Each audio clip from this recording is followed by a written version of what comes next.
Assim que eu cheguei aqui, chovia bem mais.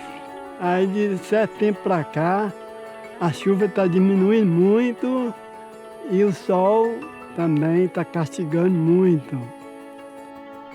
Quando a gente chegou aqui, a nascente era livre, né? Não tinha cerca, não tinha nada. O gado andava para lá e para cá, pisava muito. Ela é muito maltratada, realmente. A gente tem que tomar consciência e somos todos nós responsáveis. E não adianta passar a responsabilidade, é cada um fazer a sua parte. Se não tivermos os recursos naturais preservados, nós não vamos ter condição nenhuma de produzir nada, né? A sociedade tem a possibilidade de entender que para você ter água não basta a chuva. Você precisa de ter um ambiente equilibrado.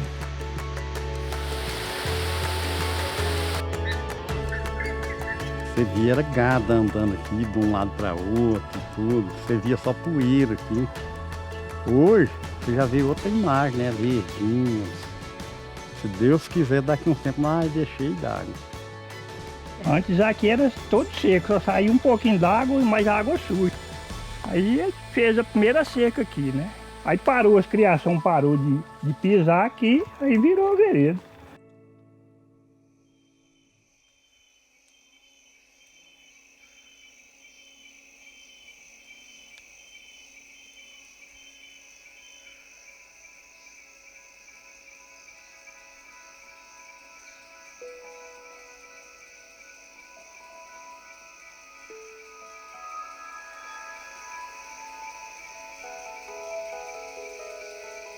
A nossa região, o município de Paracatu, está inserido nos domínios do bioma cerrado, que é o segundo maior bioma brasileiro. Só perde para a Amazônia em extensão territorial.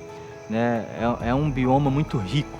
Ele apresenta uma biodiversidade muito grande, tanto em espécies de flora quanto em espécies de fauna.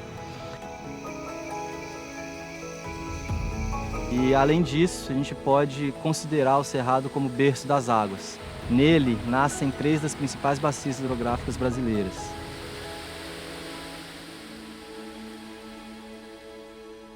Com o desenvolvimento, com a expansão da fronteira agrícola na região do Cerrado, e aqui em Paracatu não foi diferente, houve uma corrida, né, muito grande por desmatamento, para a implantação de lavoura, né, da agricultura e da pecuária na região.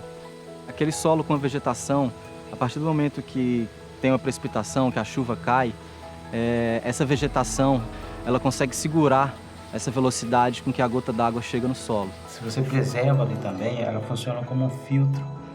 E quando chove, tudo aquilo que vem com a enxurrada acaba parando nessa mata ciliar. Não desce até a nascente. E se você preserva ali, quando chove, você vai ter água por mais tempo. Com a implantação da pecuária principalmente, as áreas de preservação permanente ficaram vulneráveis ao adentrar desses animais. Isso vai gerar um pisoteio, uma compactação excessiva dessas áreas que não deixam com que as espécies cresçam e com isso vão se tornando áreas estéreis, né?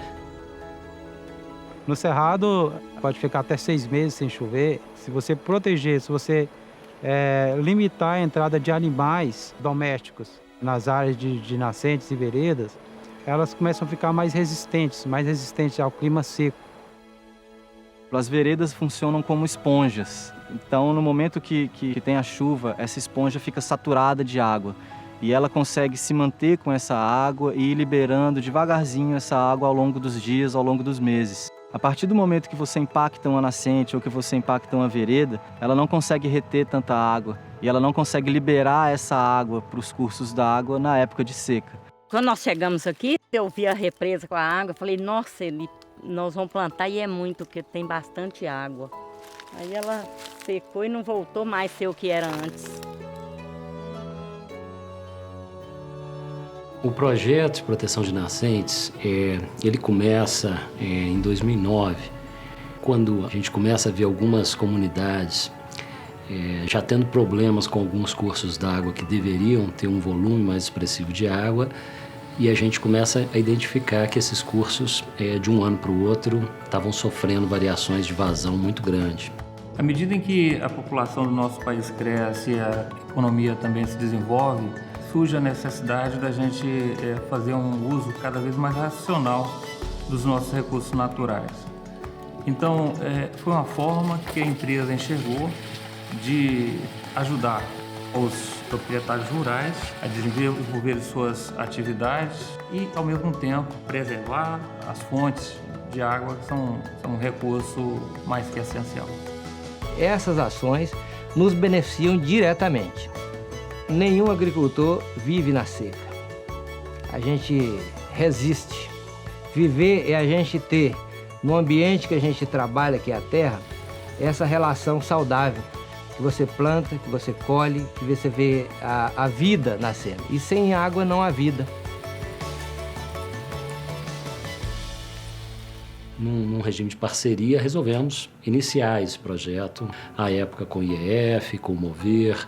Era muito comum nós chegarmos em uma propriedade rural, encontrar uma nascente, né, totalmente pisoteada, degradada, já com início de erosão.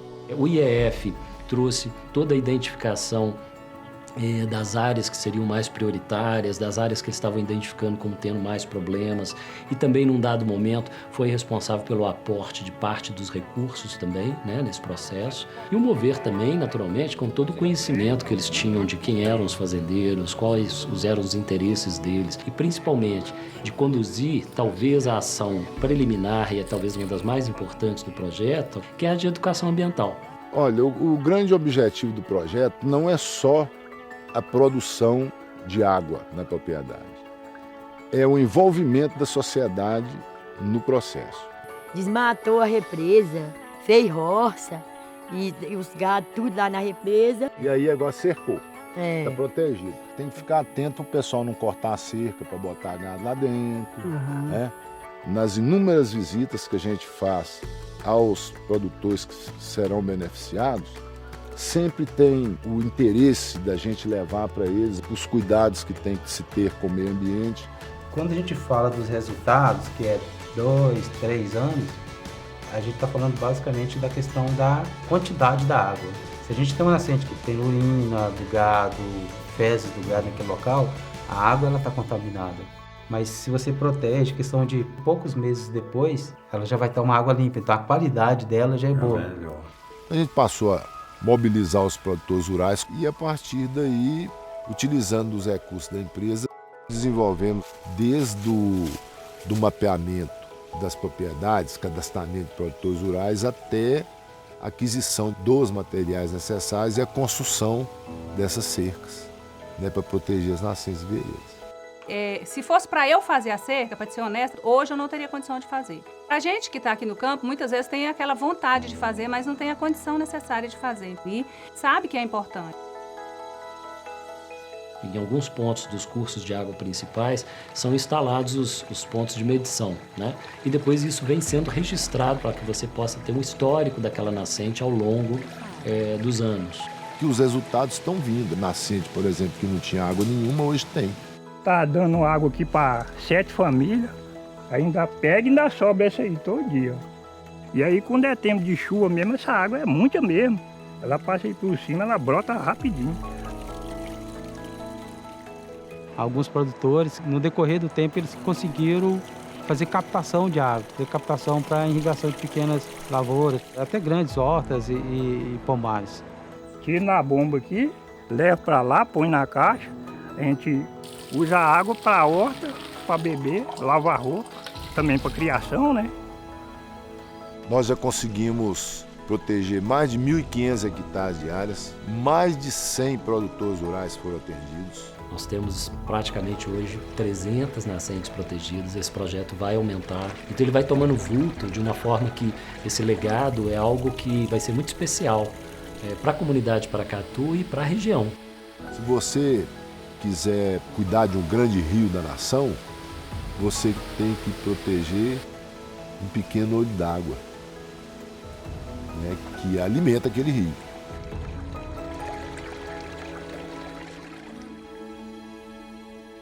É muito importante, né, para o meio ambiente, para Paracatu principalmente, né, porque está contribuindo para a vazão dos nossos rios. com isso, vai garantir a quantidade de água na zona rural, no produtor rural e na cidade, para abastecimento da população urbana. A gente precisa da água, né, nas nossas atividades diárias, e a gente precisa da água para as atividades econômicas, que são importantes também para o desenvolvimento e a sustentabilidade. É algo que a gente precisa fazer com toda a comunidade. A gente tem que somar forças, preservar, usar racionalmente e trabalhar junto.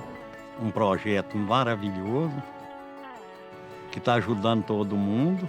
Que através da água da vereda a gente pode montar uma irrigação. E plantar cana, sabe, para me fazer rapadura, açúcar, mascavo. Trabalhar com apicultura, montar uma estufazinha para eu ter meus chás, minhas verduras de novo, de qualidade. Eu, quando a água voltar, eu quero plantar uma horta, mas uma horta, que aí eu vou colher com satisfação e muito prazer, viu? Essa relação nossa com a terra, ela só tem sustentabilidade quando todos estiver bem. Quando o homem estiver relacionando bem uns com os outros, quando o homem estiver bem com a natureza, respeitando e relacionando dessa maneira saudável, então esse dia vai chegar. Para mim, como biólogo, isso é importante. O que a gente vê é que, com o decorrer do tempo, aquilo que a gente construiu passa a surtir efeito. Passa a surtir efeito porque o produtor está satisfeito. A gente vê um local que antes tinha poeira, tinha gado transitando. Aí hoje você começa a ver as árvores ali, toda florida, toda verdinha. Com essa área protegida, os animais têm confiança, eles sentem que eles têm a casa de volta. O habitat dele natural começa a surgir ali novamente. Os solos, as florestas, os animais e a produção de água é tudo integrado. E a partir do momento que a sociedade entender isso, a gente tem chance de ter o equilíbrio que a gente sonha.